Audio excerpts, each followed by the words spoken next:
Beavers, Eric, and John. back at you with yet another Backstage beer review.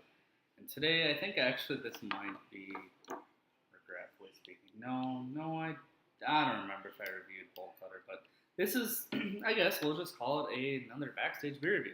This is Founder's Dissenter. Strange label, I think. Imperial India Pale Lager. Looking at 8.7% alcohol by volume and 70 IBUs. I'll let you do the honors on the pour. All I think I know about this beer is it might have Galaxy hops in it at one point or another.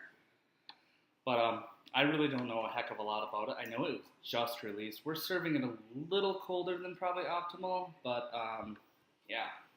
It looks nice in the glass for the pour. I'm going to chug mine a little bit, but Not a whole lot of head. no, I would expect booming carbonation on a frickin' Pilsner here, or a lager, if you will. So it's basically an IPA fermented with lager yeast. 70 IBUs, 9%-ish. Yeah, let's go ahead and get the nose. Oh, wow. There's a lot more fruit than I was expecting. Right. I got a big piney note. Well, when people say lager a lot of the times, you immediately just jump to those adjunct lagers, right? Totally. Yeah. It smells like an IPA to me.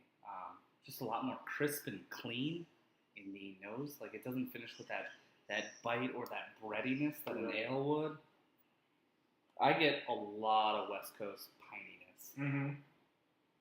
Yep, Definitely and some citrus Simcoe. fruits. Yeah, there's some citrus fruits. I'm not really sure. They're not big and booming at me. And There's like some grapefruit in carbonation there. is really lacking in my opinion. Big, bubbly notes. But yeah, I get a decent amount of grapefruit. Not a heck of a lot else. There's some kind of peachy, tropical, mango-y note. But it's really hard to find. Mm-hmm. I don't get any booze, though. And I will say that's a nice character. For sure. So let's go ahead and get the taste. Cheers.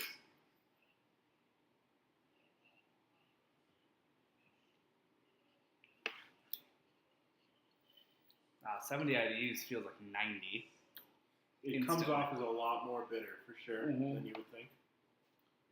It's a pine bomb.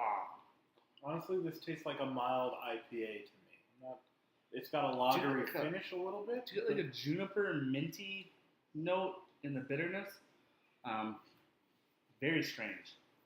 It's not like your typical IPA. You got that kind of minty, earthy, greeny. Yeah, I see that. And it kind of mixes in there. But Booze is present. Definitely. When it hits your tongue, it tastes like an IPA, and then it transitions away from that. Yeah, it finishes crisp and clean. Definitely more bitter than I want it to be. Mm-hmm. I'm not impressed at all. You know, some people seek out bitter bombs. I think neither of us are big. We're just fans. moved away from them. I mean, Ruin 10 was great. That's a bitter bomb. When I think of bitter bombs, I think more like a green, like a palate wrecker. Yeah, Double Dancer, stuff like that. This just has a minty, piney, overly floral hoppy I would presence. say, yeah, it goes real floral, but then there's the strong bitterness really knocks it down for me. I don't know, man. Founder's Dissenter for me, and I guess this is a good time to talk about Founder's Backstage series quickly. So CBS was a highlight, Curmudgeon's Better Half was a highlight, and Blushing Monk was my favorite of them all, and I wish I could have shared those all with you on camera, but that was before I was on YouTube. People love Mango Magnifico as well. Yeah, it was good. Bolt Cutter was so-so. Yeah, those were just okay, and I guess what I'm getting at is Founders started at CBS with the Backstage series here, and they've been slowly coasting down to mediocrity. I think that's what I'm getting here. IPL is Well, it's an interesting style. It's a bold choice for something like that. Done. I mean, it's just not my favorite. And Jack's Abbey, if we could get our hands on some of that, you definitely see we had a local IPL not too long ago, and that was much better. Which was Mexican honey. Oh yeah, that was phenomenal. Yeah. we love that. There was enough sweetness to balance out the bitterness. Here it's a bitter, piney bomb, florally, boozy, just not well crafted. It's well brewed. I mean, they got what they were looking for. There's no head on your glass. Look at that. It's just it drinks like full syrup. It's a miss. I don't think I would go looking for this. I don't know if I want to drink the rest of it. I also don't think it's that hard to find. I think IPL is going to turn a lot of people off from picking this up. I'm going I think you could pass on this one right now. Yeah. I'd give it like an 80. Dissenter. I'm gonna go 78. 78. I don't think like flat 80. C plus B minus level beer. It's brewed well. It just doesn't follow through in the end. Yeah, it's rather disappointing. And I kind of had high hopes. I thought it kind of have that pseudo-soup fruity note, maybe even a zombie dust note. Yeah, like a little like citry kind of. Any big fruity hops, mosaic, anything. But it just sticks to the pine and the resin and the...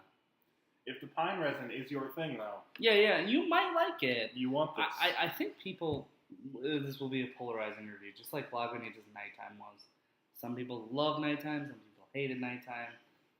If the super pine, juniper, if you want to drink a forest, come get this beer. I'm down with that. I'm going 78. We'll round up to 80.